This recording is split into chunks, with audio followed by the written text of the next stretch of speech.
I want to just give you some advice from things that I've learned after having been in this situation many times and many times been successful. But one of the things that I know is that people are very, very, very stressed during this time. They just feel squeezed because there's so many unknowns. Is there really another offer? What is the other offer?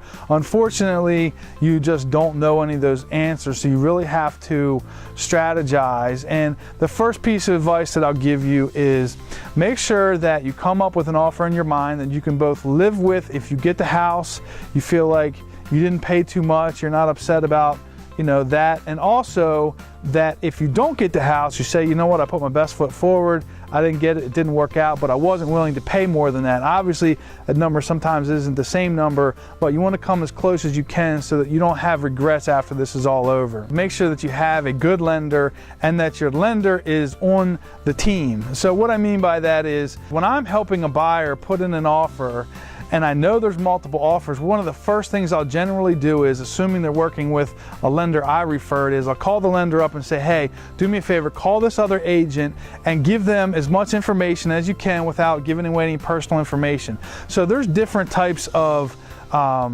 advanced approvals that can take place, and different ways that they can say, hey, they have either great credit or lots of money in the bank, or they're approved for whatever amount of money over and above the asking price. It's not any reason why not to tell them that at this situation. If you're submitting a lender letter from somebody at some Bank of Wisconsin or some lending tree, they're not going to feel as comfortable that you're going to be able to close that loan. The second thing is you want to make sure that you're going to make this as easy for the seller as possible through the inspection process. And what I mean by that is there's different clauses that can be put in that says you're allowed to walk away based on all these different scenarios. You want to give the seller the option to fix things. The other thing that you want to do is not opt for inspections that you don't intend on doing. You should find out ahead of time how much a mold test costs before you check the box to say you're going to test for mold. In the back of their mind,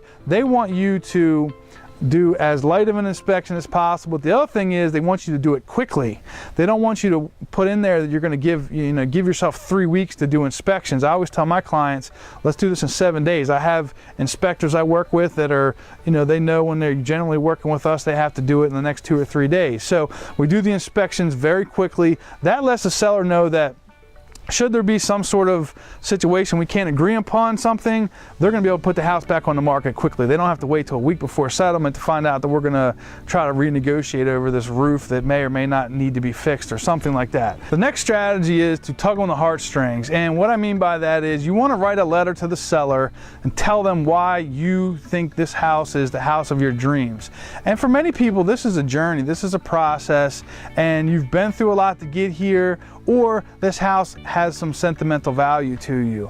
So I've seen it work before where people take a less offer because of a letter from the heart, and I strongly emphasize, if that's something that you're willing to do, to go ahead and write that letter and tell the story of how you got here, why you want this house. And the last strategy is called an escalation clause. And a lot of sellers, especially banks, don't want you to do this, but as a buyer's representative, I would strongly try to get that as your preferred method of an offer. And what this means is you're going to agree to a maximum price, but you're only willing to pay an increment over what somebody else offers, and let's say $1,000. So let's just use an example of, you're going to put an offer in on a house that's currently listed at $200,000. You're going to put an escalation clause that says you're going to put an offer in at $190,000, but you're going to use $1,000 increments up to $205,000. And you're competing against somebody else who puts an offer in at $195,000. Your offer goes to $196,000, automatically is $1,000 more than the last person's offer. And instead of putting an offer in at $205,000, now you're only paying $196,000 and you win the bid. The reason why people don't necessarily like that idea is they would much rather you just put the offer in at your maximum amount, $205,000, and then you net the seller more money. But again, this is your offer. Sometimes you're just going to put that forward and tell them that's what they're going to get, and that's part of the negotiating process. What that does for you again is it allows you to pay as more than the other person up to a certain point, but then not more than is absolutely necessary to win the bid. I hope these strategies have given you some ideas to take away a little bit of the anxiety that you're probably in right now and helps you feel a little bit better about your offer and gives you some good ideas. This is Brian Mayer. I hope you have a fantastic day.